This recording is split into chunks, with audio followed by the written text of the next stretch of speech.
जम्मू कश्मीर सरकार के chief minister Omar Abdullah साहब के रेजिडेंस के ऊपर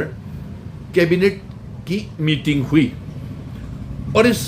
कैबिनेट की मीटिंग का बेसब्री के साथ जम्मू कश्मीर का नौजवान इंतजार कर रहा था कि उन्हें इंसाफ मिलेगा। नंबर 1। नंबर 2, ये अवाम इंतजार कर रही थी कि उनके मसले हल होंगे, चाहे वो मुलाजिमों के हों, चाहे वो नौजवानों के हों, चाहे वो रोजगार के हों, सरकारी नौकरियों के हों। मीटिंग हो गई, मीटिंग खत्म भी हो गई। जब पत्रकारों से चीफ मिनिस्टर उमर अब्दुल्ला साहब, पत्रकारों ने कैबिनेट मीटिंग में क्या फैसले लिए गए इसकी जानकारी लेना चाहिए, तो कितने बेबस कैबिनेट मिनिस्टर्स और चीफ मिनिस्टर पत्रकारों के जवाब देने हुए कितने लाचार नजर आए, कितने बेबस नजर आए कि वो पत्रकारों को ये बता नहीं पाए कि कैबिनेट में किन किन मुद्दों के ऊपर मिनट्स ऑफ द मीटिंग्स क्या है और कैबिनेट मिनिस्टर्स ने क्या फैसले जम्मू कश्मीर की सरकार ने लिए हैं, इसकी कोई जानकारी नहीं दे पाए। मैं कल भाषण में सुन रहा था, प्रधानमंत्री नरेंद्र मोदी जी पार्लियामेंट में ये पत्रकारों से ये कह रहे थे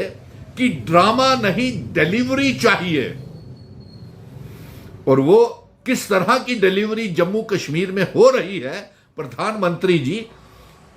ये जम्मू कश्मीर की सरकार की बेबसी, लाचारी,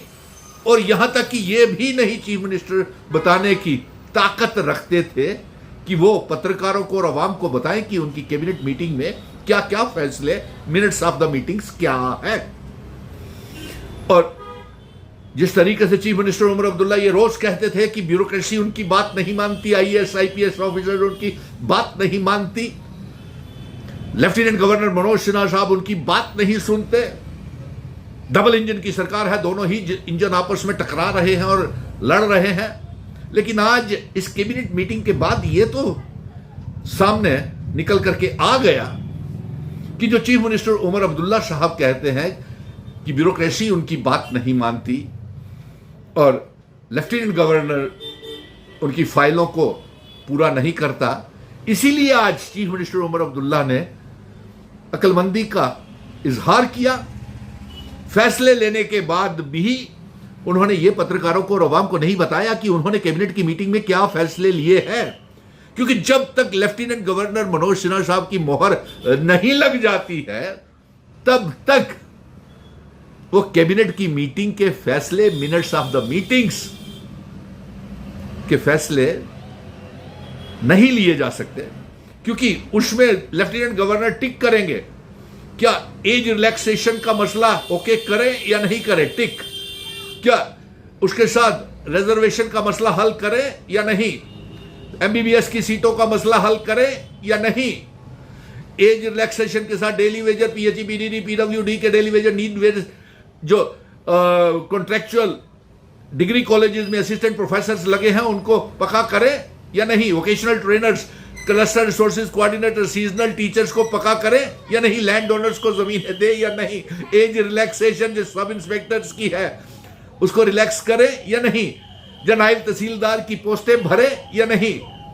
या इसके साथ साथ उनका ये भी, जब तक वो मोहर एलजी नहीं लगा लेते चीफ मिनिस्टर एक कदम भी आगे नहीं बढ़ा सकते। ये उस तरीके से हो गया कि जब तक प्रिंसिपल स्कूल का इजाजत नहीं देगा तब तक जो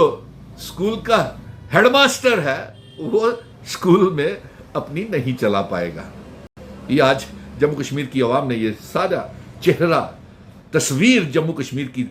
सरकार की देख ली। और प्रधानमंत्री जी आपका जो बयान पार्लियामेंट में जो भाषण कर रहे थे, ड्रामा नहीं डिलीवरी चाहिए, यहां तो ड्रामा भी हो रहा है और डिलीवरी भी कुछ नहीं हो रहा। ड्रामा भी जम्मू कश्मीर में हो रहा है और डिलीवर भी कुछ नहीं हो रहा है। ये मर्डर ऑफ डेमोक्रेसी, जमहूरियत की कत्ल है कि एक चुनी हुई सरकार के वोट आप जाया कर रहे हैं, एक चुनी हुई सरकार के चीफ मिनिस्टर को फैसला नहीं लेने दे रहे, और एक उत्तर प्रदेश से हारा हुआ एक भारतीय जनता पार्टी का नेता यहां पे अपने लेफ्टिनेंट गवर्नर बना करके बिठा दिया। हमारे एब्रोगेशन ऑफ आर्टिकल 370 के बाद, यूनियन टेरिटरी बनने के बाद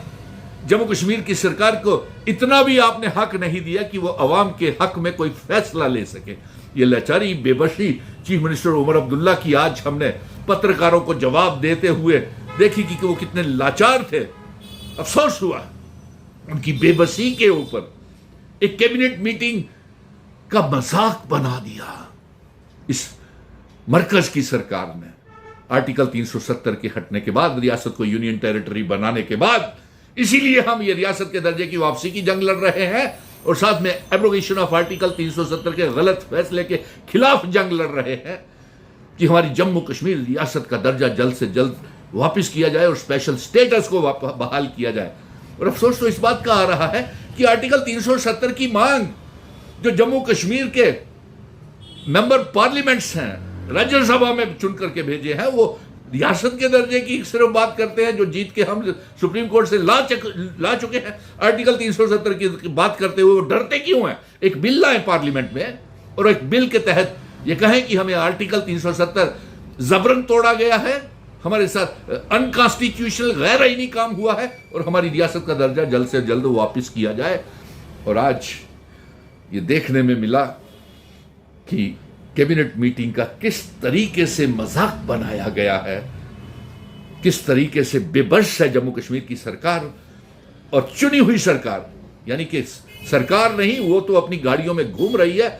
बेबस है तो जम्मू कश्मीर की आवाम है, जिससे धोखा विश्वासघात किया गया। 200 यूनिट बिजली फ्री, 1 लाख रोजगार, 12 गैस के सिलेंडर और ना जाने कितने कितने ख्वाब 5 अगस्त 2019 के बाद दिखाए थे, आर्टिकल 370 के एब्रोगेशन के बाद दिखाए थे। और आज वही हाल, जम्मू कश्मीर में चुनी हुई सरकार बेबस हो गई कि क्या फैसले